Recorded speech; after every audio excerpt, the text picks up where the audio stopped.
We've had a rainy start to your Wednesday. Doesn't look like that's going away anytime soon.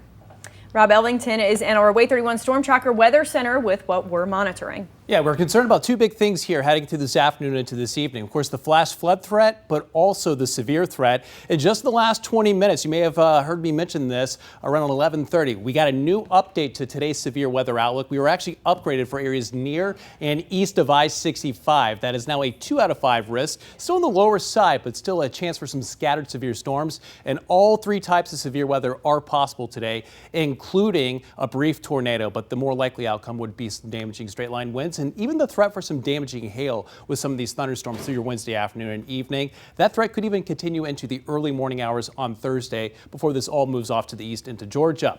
On the Way 31 Storm Tracker Early Warning Radar Network, this is that first big batch of thunderstorms that we've been tracking for nearly 2 hours now. Thankfully, quickly weakening as it's moved through central and northern parts of Madison County, but still producing some heavy rainfall. No longer producing as much lightning as earlier, but we're also keeping a close eye on some developing cells off to the south, closer to Morgan, Marshall, and even parts of Madison County. That's all moving in from out of the southeast and also tracking some heavier rainfall right now closer to Sand Mountain. Again, these just developing in the last 15 to 20 minutes, not producing much way of lightning, so that is some good news, but some of that heavier rainfall now heading towards Lacey Spring. Again, all moving into Madison County. Put a track on this, moving at about 20 to 25 miles per hour.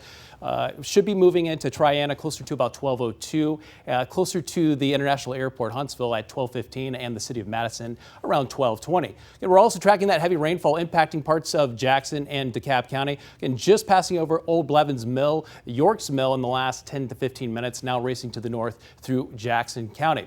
Our afternoon planner for today, rain chances staying high all the way through 4 o'clock, if not all the way through 10 o'clock. Some spots could even make a run at 80 this afternoon, but that's mainly for areas closer to the shoals. We also still have some flood warnings, and we may actually see some additional flood warnings coming down from the National Weather Service office. But right now, just two areas, Big Nance Creek in Lawrence County, that's right by Town Creek area. And then we also have Shoal Creek, that's in Lauderdale County. Again, both under flood warnings, expected to head into at least minor flood stage, if not moderate flood stage.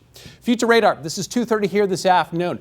You'll notice all of these showers and thunderstorms closer to and east of I-65, not nearly as wet in the shoals as what we saw yesterday. And once you get into these brighter reds and pinks on the map, that is intense heavy rainfall. You're not going to be able to see if you're driving through that. Visibility is going to drop to near zero. You're going to have ponding on the roadways and just dangerous conditions, along with that threat for some severe storms. This is 8 o'clock. Again, most of the activity east of I-65. And if you look close enough, at 11 o'clock tonight, you'll notice this line of thunderstorms closer to Fort Payne. It's got a little bit of a wiggle in it. That's indicating it's got some of that shear, which could produce some severe storms.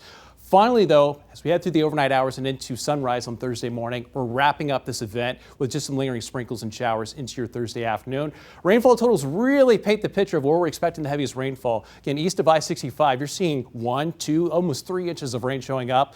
About 1/10 of an inch, though, as you get closer to the shoals.